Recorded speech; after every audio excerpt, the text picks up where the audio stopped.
Welcome back to my channel. আমি শুধু আবারও চলে এসেছি আর একটা নতুন দিনে। সবাই কেমন আছো? নিশ্চয়ই ভালো আছো। আমিও ভালো আছি। তো প্রত্যেক দিনের মতন দেখো চা নিয়ে আজকেও চলে এসেছি। তার সাথে নিয়ে নিয়েছি বিস্কুট। এই ছোটো থেকে অনেক অনেক ভালোবাসার বড়দের প্রণাম নিয়ে শুরু করলাম আজকের ভিডিওটা। তো এই দেখো কে কে চা খাবে বলো। যারা যারা আমার ভিডিও দেখো তাদের সবাইকে বলবো, যখন আমার ভিডিও দেখতে বসবে না, তোমরা এরকম এক কাপ চা নিয়ে বসবে, তাহলে আমরা বক বক শুনবে, তোমরা চা খাবে, জানো তো। আর যারা পুরনো বন্ধুটা তো প্রত্যেকেই জানো, নতুন বন্ধুরাও শুনে নাও, বুঝেছো। তার পুরো ভিডিওটা দেখো, কে স্কিপ করো না, তাহলে বুঝতে পারবে কী দিয়ে কী করেছি। তো টিফিন চা তো খাওয়ার পর টিফিন নিয়েছি দই সুজি দিয়ে করবো গোলা রুটি সবজি দিয়ে।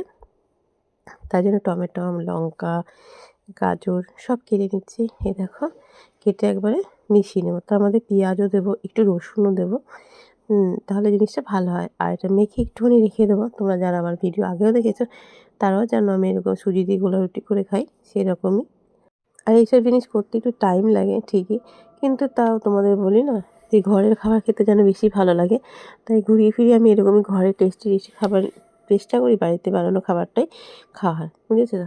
আর বাইরের খাবারটা তো আমরা খাই শখ সাথে, কিন্তু সেটার থেকে এটাতে মানে বেশি হেলদিও হয় এমনকি টেস্টিও হয়। তা দেখো মেখে একটু ঢাকা দিয়ে রেখে দিয়েছিলাম। দেখো যাতে নুন দেওয়া হয়েছে তাই দেখো একটু জল জল হয়েছে, হয়ে গেছে। এবার একটা বসিয়ে দিলাম তাওয়াতে এবার সামান্য একটু তেল দিয়ে একটু ভেজে নেবো, কারণ তেল না দিলে তো উঠবে না, তাই জন্য একটু অয়েল দিয়ে দিলাম। এক একজন এক এক রকম করে তা আমারও যখন যেরকম মনে হয় আমিও সেরকম করি। তা আজকে মনে হয় সব রকম সবজি দিয়ে এরকম করে খাবো, যেহেতু গাজরটা খাওয়া ভালো, তার জন্য এরকম করেই তুলে নিলাম। ঝাল ঝাল বেশি একটুখানি সকালের খাবার, পেটটা ভরা থাকবে আর দই তো খাওয়া ভালো, তোমরা জানোই। তা দেখো উল্টে পাল্টে এখন ভেজে নিচ্ছি। তা তোমাদেরকে একটা ভাজাই দেখাচ্ছি, আর তারপরে 2-3টে ভাজা হয়েছে, সেগুলো তোমাদেরকে দেখালাম না। আর দেখো কতটা কালারফুল হয়েছে, তাই না।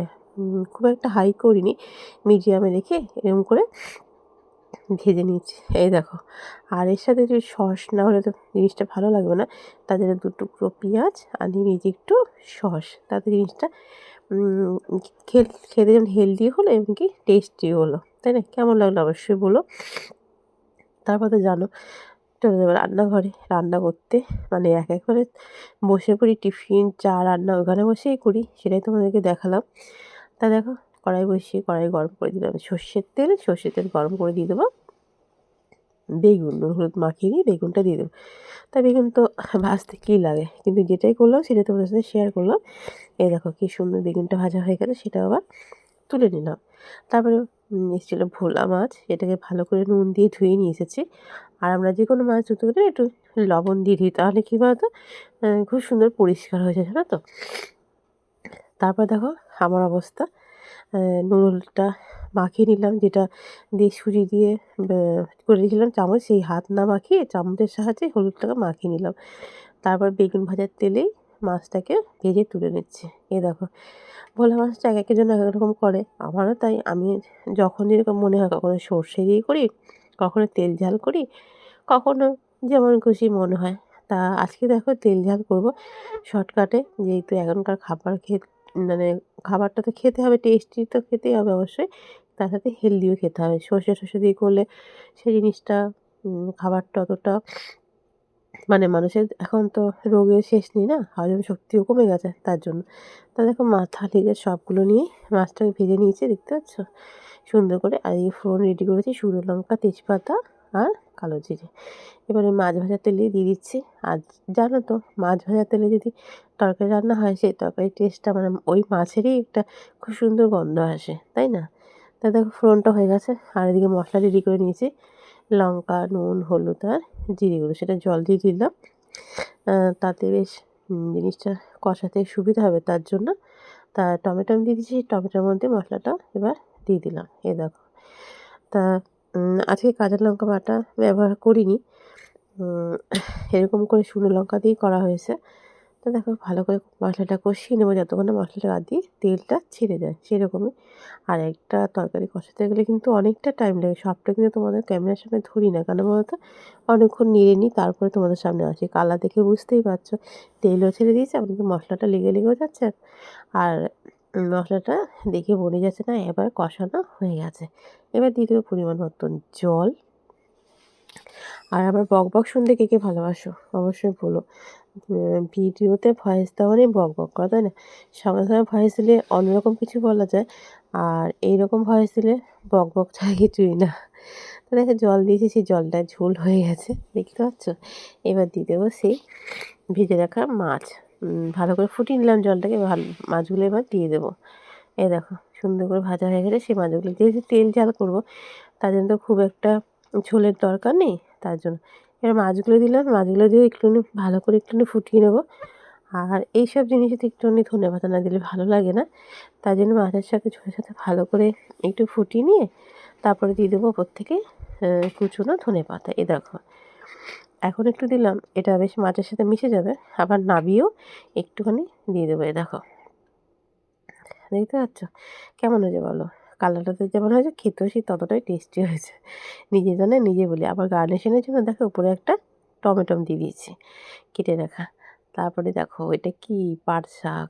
এখন নতুন নতুন পাট শাক খেতে কি ভালো লাগে বলো, ভাজাই বলো, ডালই বলো, শুক্তোই বলো, যাই বলো না। তা আজকে যেহেতু মাছ আছে, ডাল করবো না, আজকে করবো পাট শাক ভাজা। সেটা আবার পাট শাক ভাজাতে দেখবা পেঁয়াজ রসুন না দিলে ভালো লাগে না। তাই শাকটা তো ছাড়িয়ে বেছে ধুয়ে নিয়ে এসেছি, আর এদিকে বসিয়ে দিলাম কড়াই, তার মধ্যে দিয়ে দিলাম সর্ষের তেল। এটাতে হচ্ছে শুকনো লঙ্কা আর কালো জিরে দেবো, কেননা শাকে তো কালো জিরে যায়, তার জন্য। তারপর দিলাম কিছুটা পেঁয়াজ, এ দেখো। তারপর দিয়ে দেবো কিছুটা থেতো করা রসুন। এবার ফোড়নটাকে একটু ভেজে নেব। তারপর দিলাম কাঁচা লঙ্কা। আর এটাতে তো অন্য কিছু মশলা লাগে না, খালি নুন আর হলুদ দিলেই হয়।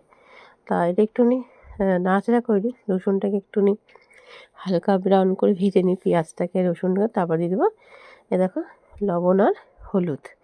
এবার এটা দিয়েও ভালো করে একটু ভেজে নেব, যাতে তোমার হলুদের গন্ধটা চলে যায়, তার জন্য। এই দেখো অনেকক্ষণ ভাজার পরে কালারটা কত সুন্দর হয়েছে। আর এর থেকে বেশি ভাজা হলে ভালো লাগে না, তাই না?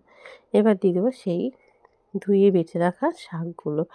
আর পাট শাক তো বড় বড়গুলো কুচোনো ভালো লাগে, এগুলো তো কুচোতে হয় না, এগুলো গোটা গোটা ভাজলে খুব ভালো লাগে, তাই না?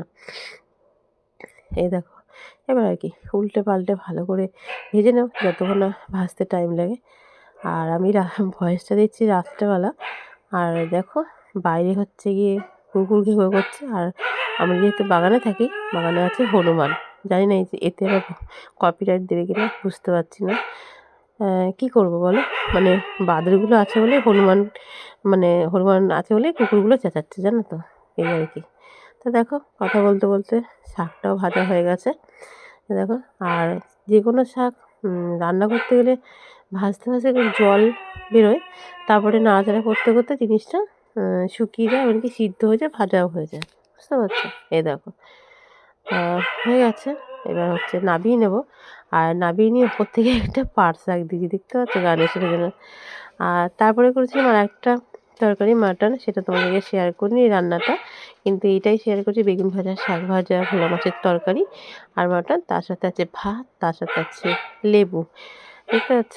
তো কেমন হচ্ছে আজকের রেসিপিগুলো তোমরা অবশ্যই কমেন্ট করে বলো। আর ভাতের মধ্যে আছে পেঁপে ভাজা। তোমরা তো জানো যে আমার কিছু না কিছু ভাতে থাকে, যে পেঁপে হোক, কলা হোক, আলু হোক, উচ্ছে হোক, ভাতে থাকেই।